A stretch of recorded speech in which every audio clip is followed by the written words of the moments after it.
One pedestrian was seriously injured during a crash in Donaldson. It happened last night at the intersection of McGavock Pike and Lebanon Pike. A witness tells us a vehicle hit a person who was crossing the street and then took off. There's no additional information on the vehicle involved, and that person has life-threatening injuries this morning. Police are also investigating a deadly rollover crash in South Nashville. We're told Maha Ahmed died during the incident yesterday. The 39-year-old allegedly sideswiped a car in her apartment complex and then kept going.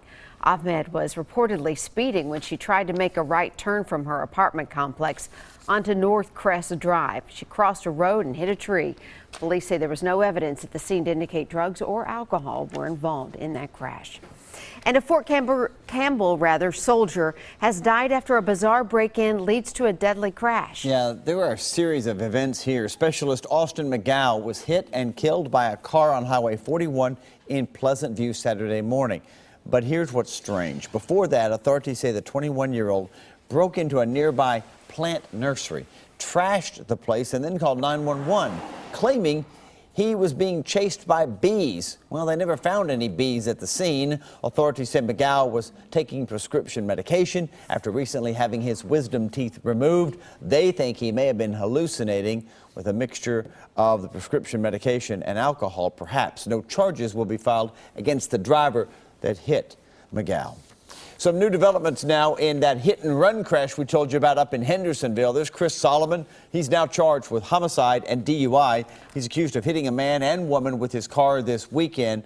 The man hit died from his injuries. The accident happened on Donmond Drive and Airfloat Drive Saturday afternoon. We've reported that cars were speeding down that roadway, and neighbors have been very concerned about it. Numbers show driving in Nashville is dangerous. Value Penguin reports Music City ranked 20th nationwide for the number of deadly crashes that happened between 2011 and 2015, with 292 fatal wrecks in that time period. I-65 is the 12th most dangerous highway, and I-40 is the 15th most dangerous. We now know the name of the man who died during an ultralight plane crash in Coffee County over the weekend. Michael David Nelms died at the scene in Prairie Plains Road in Hillsboro. The 52-year-old's ultralight went down before 5 p.m. Sunday. Nelms, the only person on board. The FAA is now investigating the cause of the crash. And happening today, the city is holding a special gun violence hearing after several recent high-profile shootings in Nashville, including the one you're seeing here behind us, this surveillance video of that California tourist that was killed right there in front of the Country Music Hall of Fame. Still unsolved as well. Well, News Channel 5's Dan Kennedy is live at Metro Council Chambers for us this morning, where they're going to discuss all of these matters. And Dan, what do they expect to get out of this meeting? Well, one thing they're hoping for is a solution to this gun violence, Amy and Steve, but they also want to talk about trends and statistics. All this definitely in response mostly to that shooting you were just touching on, the deadly shooting of a tourist from Los Angeles visiting the Music City, shot and killed outside the Country Music Hall of Fame. His death remains unsolved. Despite a $10,000 reward being out there, police are still looking for leads into that silver Chevy Impala. After his death, the vice mayor of Nashville wrote a letter to the police chief and also to the director of the health department, asking them to come to a special gun violence hearing.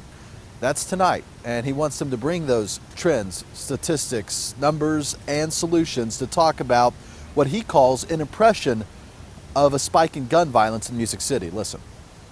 Hopefully we'll come up with some good ideas about innovative approaches that will keep guns out of the hands of people who are going to make mistakes and be violent. Tonight's meeting is at 5:30 in Metro Council Chambers. The public is invited to attend. Also coming up in about 30 minutes, we're going to touch on some of these numbers. We're digging a little deeper to find out if, in fact, gun violence is on the rise in Nashville. You might be surprised by what we found. We'll share that with you coming up. Reporting live downtown, Dan Kennedy, News Channel 5. Dan, appreciate that. A warning for mid-state businesses this morning. Watch out for bogus money. Dixon police are working to track down people who have used fake bills at several businesses around town. News Channel 5's Emily Luxon explains how to spot the counterfeit cash. As businesses across Dixon prepare for the holiday season, police are asking employees to be on alert. Last week we started seeing a lot of reports of fake money generating around the city. Teller training notes used to train bank employees have been used in place of cash at businesses like Thunder Alley. The manager spotted the distinct-looking bills and called police. Police say the suspects are targeting businesses during busy times in hopes the fake bills will go unnoticed. Slow down, look at it, you know. If it don't look right, contact the police department. Don't take it. This is an example of the fake money. When you look closely, you can see there's Chinese lettering on one side and a dash in the corner. Also, the paper feels different from a regular bill. Police say the bills ranging from $1 to $100 have been used, and if businesses are aware, then employees should spot them easily. You work hard for what you have, and don't be a victim. You know, don't let somebody take advantage of you by passing this fake dollar bill to you. In the meantime, police aren't backing down until they find the people using the counterfeit cash. You're going to get caught. You're going to get caught, and you're going to be prosecuted for that crime. Emily Luxon, News Channel 5.